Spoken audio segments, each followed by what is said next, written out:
안녕하세요, 여러분. 올해로 75이 된 할아버지입니다.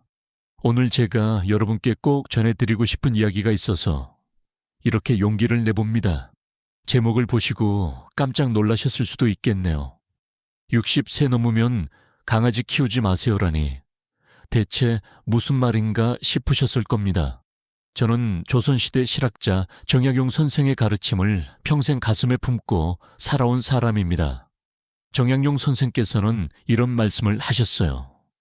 일을 시작할 때는 반드시 신중해야 하며 끝까지 책임질 수 있는지 깊이 헤아려야 한다. 오늘은 바로 이 가르침을 바탕으로 60세가 넘어서 반려견을 키우려는 분들께 제 경험담을 들려드리려고 합니다. 이 이야기는 제가 겪은 일이기도 하고 제 주변 많은 어르신들이 겪은 일이기도 합니다. 8년 전 일입니다. 그때 저는 67이었어요. 아내와 저 둘이서만 사는 아파트는 너무나 조용했습니다. 자식들은 모두 출가했고 손주들은 가끔 명절 때나 얼굴을 비추곤 했죠. 어느 날 아내가 말했습니다. 여보, 우리 강아지 한 마리 키워볼까요? 요즘 너무 심심해서요. 처음엔 반대했어요. 우리 나이가 벌써 60이 넘었는데 무슨 강아지냐고요. 하지만 아내의 눈빛이 예전과 달랐습니다. 외로움이 묻어 있었어요. 그래서 동네 유기견 보호소에 다녀왔습니다. 거기서 우리는 땡이를 만났어요. 3살 된 진돗개 믹스견이었는데 까만 눈망울로 우리를 올려다보는 그 모습에 마음이 녹아버렸습니다. 이 아이는 주인이 이사 가면서 버린 아이예요. 사람을 엄청 좋아하는데 주인만 기다리다가 여기 오게 됐답니다. 보호소 직원분의 말을 듣는데 가슴이 먹먹했어요. 아내도 눈시울이 붉어졌고요. 그렇게 우리는 땡이를 데려왔습니다. 처음 일주일은 정말 행복했어요. 아침에 눈을 뜨면 땡이가 꼬리를 흔들며 우리를 반겨주었고 산책을 나가면 동네 사람들이 강아지 키우시네요 하며 말을 걸어왔습니다.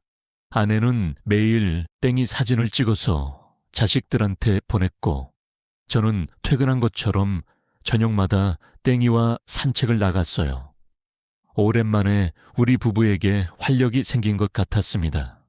정약용 선생께서는 이런 말씀도 하셨습니다. 일상의 작은 즐거움을 소홀히 여기지 말라. 그것이 쌓여 삶의 큰 행복이 된다. 땡이는 정말 우리 일상의 작은 즐거움이었어요.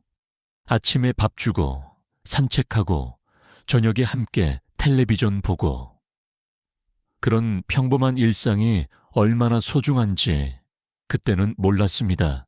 문제는 석 달쯤 지나면서 시작됐어요. 땡이가 어느 날 저녁 갑자기 다리를 절뚝이기 시작했습니다. 동물병원에 데려갔더니 슬개골 탈구라고 하더군요. 수술을 해야 한다고 했습니다. 수술비가 200만 원이 넘었어요. 생각지도 못한 돈이었죠. 하지만 어쩌겠어요, 가족인데. 우리는 수술을 시켰습니다. 수술 후 한 달간은 정말 힘들었어요. 땡이는 움직이지 못했고 저희 부부가 번갈아가며 안고 화장실에 데려가야 했습니다. 땡이 몸무게가 12kg이었는데 그걸 하루에도 몇 번씩 안아 올리다 보니 제 허리가 나갔어요. 원래 허리가 좋지 않았거든요. 아내도 마찬가지였습니다. 무릎 관절이 안 좋으신데 땡이 산책을 시키고 나면 무릎이 부어오르곤 했어요. 하루는 아내가 제게 조심스럽게 말했습니다. 여보, 우리가 땡이를 제대로 돌볼 수 있을까요? 우리 몸도 이제 예전 같지 않은데. 그때 정약용 선생의 또 다른 가르침이 떠올랐습니다. 자신의 능력을 헤아리지 못하고 일을 벌이면 자신도 괴롭고 남에게도 해를 끼친다. 우리는 우리 능력을 제대로 헤아리지 못했던 겁니다. 67의 나이에 관절도 좋지 않고 체력도 예전 같지 않은 우리가 12kg 개를 돌본다는 게 얼마나 힘든 일인지 미처 생각하지 못했던 거예요. 그렇다고 땡이를 포기할 수는 없었습니다. 정양용 선생께서는 평생 책임을 강조하셨어요. 한번 맡은 일은 끝까지 완수해야 한다고. 그게 사람의 도리라고 말씀하셨죠. 일단 시작한 일은 끝까지 책임져야 하며 중도에 포기하는 것은 의리에 어긋난다. 땡이는 우리가 선택한 가족이었습니다.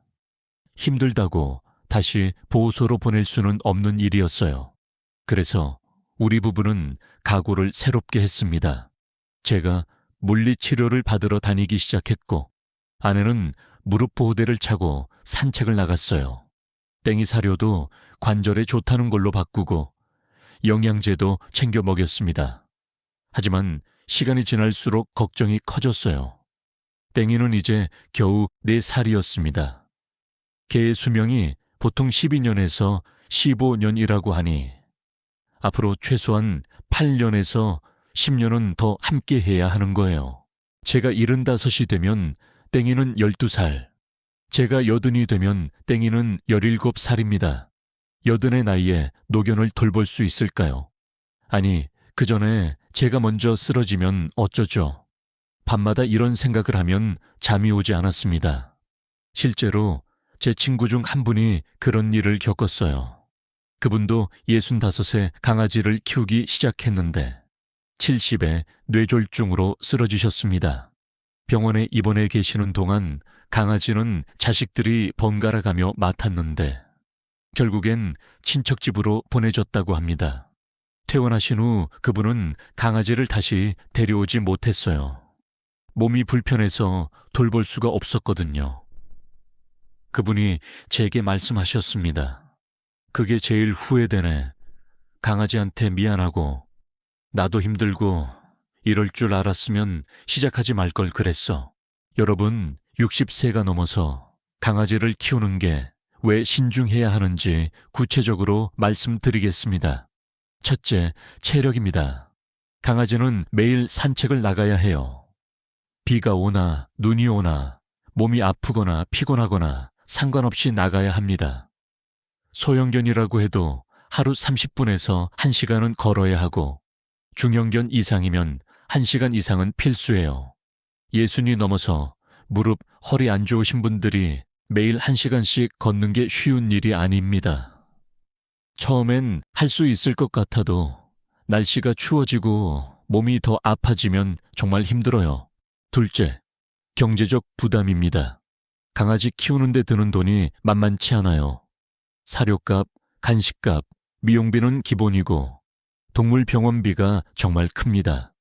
땡이 슬개골 수술에 200만 원 들어간 것처럼 강아지가 아프면 병원비가 수십만 원에서 수백만 원까지 나올 수 있어요.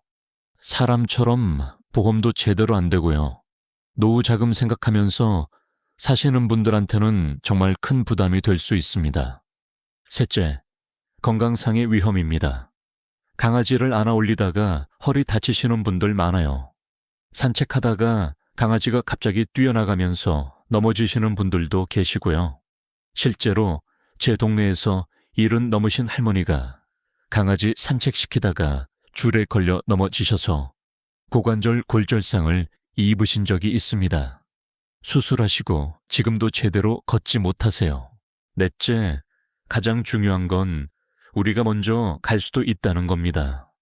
강아지 수명이 15년이라고 하면 60세 키우기 시작하면 75세까지 책임져야 해요. 하지만 우리 인생이 언제까지일지는 아무도 모르잖아요. 갑자기 아프거나 요양원에 가게 되거나 세상을 떠나게 되면 그 강아지는 어떻게 되나요?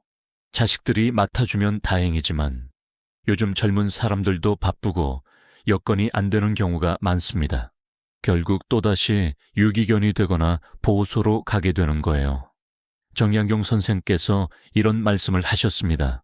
모든 일을 시작하기 전에 끝을 먼저 생각하라. 끝을 책임질 수 없다면 시작하지 말라. 강아지를 키우기 시작할 때 우리는 끝까지 생각해야 합니다. 15년 후까지 책임질 수 있는지, 중간에 내가 쓰러지면 어떻게 할 건지, 경제적으로 감당할 수 있는지, 이런 것들을 깊이 생각하지 않고 시작하면 강아지도 불행하고 우리도 불행해집니다. 이렇게 말씀드리면 그럼 할아버지는 땡이를 포기하셨나요? 하고 물으실 분들이 계실 겁니다. 아니요. 우리는 지금도 땡이와 함께 살고 있습니다. 하지만 그게 가능한 건 우리가 철저하게 준비했기 때문입니다. 첫째, 우리는 자식들과 먼저 상의했어요. 땡이를 키우려고 하는데 만약 우리가 아프거나 돌볼 수 없게 되면 너희가 맡아줄 수 있겠니? 하고요. 다행히 큰아들이 그럴 일은 없겠지만 만약 그런 일이 생기면 제가 맡겠습니다 하고 약속해 줬습니다. 이게 정말 큰 안심이 됐어요. 둘째, 우리는 비상금을 마련해 뒀습니다. 땡이가 아플 때를 대비해서 매달 조금씩 모아둔 돈이 있어요. 그래야 갑자기 큰 돈이 들어갈 때 당황하지 않고 치료해 줄 수 있거든요. 셋째, 우리 건강관리도 더 철저히 하게 됐습니다. 땡이를 위해서라도 우리가 건강해야 한다는 생각에 병원 정기검진도 받고 운동도 꾸준히 하려고 노력해요. 넷째, 도움을 받을 수 있는 곳들을 미리 알아뒀습니다. 우리가 여행을 가거나 병원에 입원하게 되면 땡이를 맡길 수 있는 애견 호텔, 이웃에 부탁할 수 있는 분들, 이런 것들을 미리 준비해뒀어요. 이 모든 준비를 하고 나서야 우리는 비로소 땡이와 함께 살 자격이 생긴 거라고 생각합니다. 정약용 선생께서는 이런 말씀도 하셨어요. 준비 없는 시작은 재앙을 부르고 철저한 준비는 성공을 낳는다. 바로 그겁니다. 준비만 철저하다면 60세든 70세든 강아지를 키울 수 있어요. 하지만 준비 없이 시작하면 그건 강아지에게도 우리에게도 재앙이 될 수 있습니다. 제 주변에는 60세가 넘어서 강아지를 키우시는 분들이 꽤 계세요. 성공하신 분들도 있고 안타깝게 중도에 포기하신 분들도 계십니다. 그 차이가 뭔지 제가 지켜보면서 깨달은 게 있습니다. 한 분은 63세 소형견을 입양하셨어요. 혼자 사시는 분이었는데 외로움을 달래려고 강아지를 데려오셨죠. 처음 6개월은 정말 행복해 보이셨어요. 그런데 어느 날 그분이 길에서 넘어지셔서 손목이 골절되셨습니다. 깁스를 하고 계신 동안 강아지 산책은 물론이고 밥도 제대로 챙겨주기 힘드셨대요. 자식들이 일주일에 한 번씩 와서 도와주긴 했지만 매일매일은 어쩔 수 없었고요. 결국 2달 만에 강아지를 조카에게 보냈다고 합니다. 그분이 제게 말씀하셨어요. 혼자 사는 사람은 강아지 키우면 안 되는 것 같아. 내가 아프면 강아지도 같이 고생하더라고. 반대로 성공하신 분도 계세요. 부부가 65세 중형견을 입양하셨는데 지금까지 5년째 잘 키우고 계세요. 그분들은 어떻게 하셨느냐면 아예 라이프 스타일을 강아지 중심으로 바꾸셨습니다. 여행도 강아지 동반 가능한 곳만 가시고 외식도 강아지 카페 위주로 하시고 친구 만날 때도 강아지 데리고 가세요. 그리고 자식들과 손주들이 한 달에 한 번씩 정기적으로 와서 강아지와 놀아주고 산책도 함께 시켜준대요. 가족 모두가 강아지를 함께 돌보는 시스템을 만드신 거죠. 이 차이가 뭘까요? 혼자서 모든 걸 감당하려고 하면 무너지지만 주변의 도움과 지원 시스템을 갖추면 가능하다는 겁니다.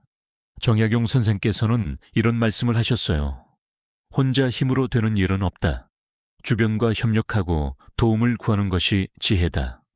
60세가 넘어서 강아지를 키우려면 혼자 다 하겠다는 생각을 버려야 합니다. 가족의 도움, 이웃의 도움, 전문가의 도움을 받을 준비가 되어 있어야 해요. 그럼 60세가 넘어서 정말로 강아지를 키우고 싶으신 분들은 어떻게 해야 할까요? 제 경험을 바탕으로 몇 가지 말씀드리겠습니다. 첫째, 자신의 건강 상태를 정직하게 평가하세요. 무릎, 허리는 괜찮으신가요? 매일 30분 이상 걷는 게 가능하신가요? 10kg 정도 되는 무게를 들어 올릴 수 있으신가요? 만약 건강에 자신이 없으시다면 강아지보다는 고양이를 고려해 보시는 것도 방법입니다. 고양이는 산책이 필요 없고 돌보기가 상대적으로 덜 힘들거든요. 둘째, 가족과 충분히 상의하세요. 자식들은 동의하나요? 만약 내가 아프거나 돌볼 수 없게 되면 누가 맡아줄 건가요? 이게 확실하지 않으면 시작하지 마세요. 강아지는 물건이 아니라 생명입니다. 중간에 버릴 수 없어요. 셋째, 경제적 여유를 확인하세요. 매달 사료값, 간식값으로 최소 5만 원에서 10만 원은 들어갑니다. 미용비, 병원비까지 합하면 한 달에 20만 원 정도는 생각하셔야 해요. 1년이면 200만 원 이상입니다. 15년이면 3천만 원이 넘는 돈이에요. 이 정도 여유가 있으신가요? 넷째, 작은 강아지로 시작하세요. 소형견이 중형견이나 대형견보다 훨씬 돌보기 쉽습니다.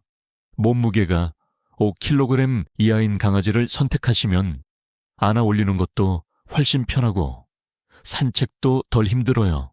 다섯째, 성견을 고려해보세요. 강아지는 귀엽지만 정말 손이 많이 갑니다. 훈련도 시켜야 하고 말썽도 많이 부려요. 이미 성견이 된 개를 입양하면 훨씬 안정적이고 돌보기 편합니다. 보호소에는 착한 성견들이 많아요. 2살에서 3살 정도 된 개들은 이미 훈련도 되어 있고 성격도 안정되어 있어서 어르신들한테 오히려 더 좋습니다. 여섯째, 도움받을 곳을 미리 알아두세요.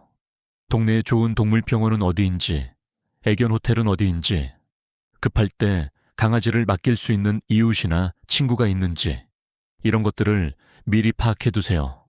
일곱째, 가장 중요한 건 각오입니다. 15년간 책임진다는 각오, 힘들어도 포기하지 않겠다는 각오, 내 건강보다 강아지를 우선하겠다는 각오, 이 각오가 되어 있지 않다면 시작하지 마세요. 정약용 선생께서는 이런 말씀을 하셨습니다. 진정한 각오는 입으로만 하는 게 아니라 행동으로 증명되는 것이다. 키우고 싶다는 마음만으로는 부족합니다. 끝까지 책임지겠다는 진심 어린 각오와 그에 따른 준비가 필요해요. 그럼에도 불구하고 저는 땡이를 만난 걸 후회하지 않습니다. 힘들고 어려운 일도 많았지만 땡이가 우리에게 준 것들이 훨씬 더 많거든요. 땡이 덕분에 우리 부부는 매일 아침 일찍 일어나게 됐어요. 산책을 나가야 하니까요. 덕분에 생활이 규칙적이 됐고 건강도 더 좋아졌습니다. 땡이 덕분에 동네 이웃들과 친해졌어요. 개를 산책시키다 보면 자연스럽게 대화가 생기거든요. 강아지 귀엽네요. 몇 살이에요? 이런 말로 시작해서 이제는 정말 좋은 친구들이 됐습니다. 땡이 덕분에 손주들이 자주 놀러와요. 아이들이 땡이를 너무 좋아해서 할아버지, 땡이 보러 갈게요 하면서 주말마다 찾아옵니다. 덕분에 가족 간의 교류도 늘어났어요. 가장 중요한 건 땡이가 우리에게 삶의 이유를 줬다는 겁니다. 나이가 들면 삶의 목적을 잃기 쉬워요. 자식들은 다 컸고 일도 은퇴했고 이제 뭘 하며 살아야 하나 막막할 때가 있거든요. 하지만 땡이가 있으니까 아침에 일어날 이유가 생겼어요. 땡이 밥 줘야 하고 산책 나가야 하고 건강 챙겨야 하니까요. 누군가 나를 필요로 한다는 느낌, 내가 누군가를 돌보고 있다는 느낌, 이게 얼마나 소중한지 모릅니다. 정약용 선생께서는 이런 말씀을 하셨어요. 늙어서도 할 일이 있는 사람은 복된 사람이다. 나이가 들수록 더욱 부지런해야 한다. 땡이는 제게 늙어서도 할 일을 준 존재입니다. 덕분에 저는 아직도 부지런하게 살아가고 있어요. 여러분, 제가 오늘 60세 넘으면 강아지 키우지 마세요 라고 제목을 단 이유를 이제 아시겠죠? 이건 절대로 키우지 말라는 말이 아닙니다. 준비 없이 키우지 마세요. 각오 없이 키우지 마세요. 신중하지 않게 키우지 마세요 라는 뜻입니다. 요즘 많은 어르신들이 외로움 때문에 또는 주변에서 다들 키우니까, 또는 그냥 귀엽다는 이유로 강아지를 데려오십니다. 하지만 생명은 장난감이 아니에요. 한번 시작하면 끝까지 책임져야 하는 게 생명입니다. 60세가 넘으면 우리 몸도 예전 같지 않고 경제적 여유도 제한적이고 앞으로 남은 시간도 불확실해요. 이런 상황에서 15년을 함께할 생명을 맞는다는 건 정말 신중해야 할 결정입니다. 정약용 선생께서 평생 강조하신 게 바로 이겁니다. 모든 일에는 때가 있고 모든 결정에는 책임이 따른다. 경솔한 결정은 후회를 낳고 신중한 결정은 행복을 낳는다. 여러분이 만약 지금 강아지를 키우려고 생각 중이시라면 제발 신중하게 생각해 주세요. 내 건강은 괜찮은가? 경제적 여유는 있는가? 가족의 동의는 받았는가? 15년 후까지 책임질 각오가 되어 있는가? 이 모든 질문에 자신 있게 예라고 대답할 수 있다면 그때는 키우셔도 좋습니다. 하지만 하나라도 확신이 서지 않는다면 다시 한번 깊이 생각해 보세요. 강아지를 포기하는 건 쉬운 일이 아니에요. 한번 가족이 된 생명을 다시 보내는 건 상상하는 것보다 훨씬 더 가슴 아픈 일입니다. 그리고 그 강아지도 상처를 입어요. 한번 버려진 경험이 있는 강아지는 평생 그 트라우마를 안고 살아갑니다. 우리의 경솔한 결정 때문에 무고한 생명이 고통받게 해서는 안 됩니다. 사랑하는 여러분, 저는 오늘 이 이야기를 통해 여러분께 겁을 주려는 게 아닙니다. 오히려 반대예요. 제대로 된 준비와 각오만 있다면 60세든 70세든 강아지와 함께하는 삶이 얼마나 아름다운지 말씀드리고 싶었어요. 땡이는 지금 제 옆에서 코를 골며 자고 있습니다. 평화로운 얼굴이에요. 이 아이를 보고 있으면 힘들었던 순간들이 다 잊혀집니다. 아침에 산책 나갈 때 꼬리를 흔들며 좋아하는 모습, 제가 외출했다가 돌아오면 세상에서 가장 반가운 듯이 맞아주는 모습, 저녁에 소파에 앉으면 제 무릎에 턱을 고이고 눈을 감는 모습, 이런 순간들이 쌓여서 지금 제 노년은 외롭지 않고 따뜻합니다. 하지만 이게 가능한 건 우리가 철저하게 준비했기 때문입니다. 가족과 상의했고, 경제적 여유를 확인했고, 건강을 관리했고, 무엇보다 끝까지 책임지겠다는 각오를 했기 때문입니다. 정약용 선생께서 마지막으로 남기신 말씀 중에 이런 게 있습니다. 인생에서 가장 중요한 건 후회 없는 선택을 하는 것이다. 신중하게 시작하고 성실하게 이어가고 의롭게 마무리하라. 여러분, 강아지를 키우는 일도 마찬가지입니다. 신중하게 시작하세요. 모든 조건을 따져보고 준비를 철저히 하세요. 성실하게 이어가세요. 힘들어도 포기하지 말고 매일매일 최선을 다해 돌봐주세요. 의롭게 마무리하세요. 그 생명이 당신 곁에서 행복하게 생을 마칠 수 있도록 끝까지 함께 해주세요. 이 세 가지만 지킬 수 있다면 나이는 숫자에 불과합니다. 60세든 70세든 진심으로 준비된 분이라면 강아지와 함께하는 삶을 시작하셔도 좋습니다. 하지만 준비가 안 됐다면 조금 더 기다려주세요. 조건이 갖춰지고 각오가 섰을 때 시작해도 늦지 않습니다. 강아지는 우리에게 무조건적인 사랑을 줍니다. 그 사랑에 보답하는 길은 책임감 있는 선택과 헌신적인 돌봄뿐입니다. 오늘 제 이야기가 여러분께 도움이 되었기를 바랍니다. 강아지를 키우려는 분들도 이미 키우고 계신 분들도 모두 행복하시길 바랍니다. 긴 이야기 들어주셔서 감사합니다. 여러분의 생각과 경험을 댓글로 의견 나눠주세요. 그리고 구독과 좋아요 눌러주세요. 그러면 저에게는 큰 힘이 됩니다. 다음에 또 좋은 이야기로 찾아뵙겠습니다. 감사합니다. 노후의 온기였습니다.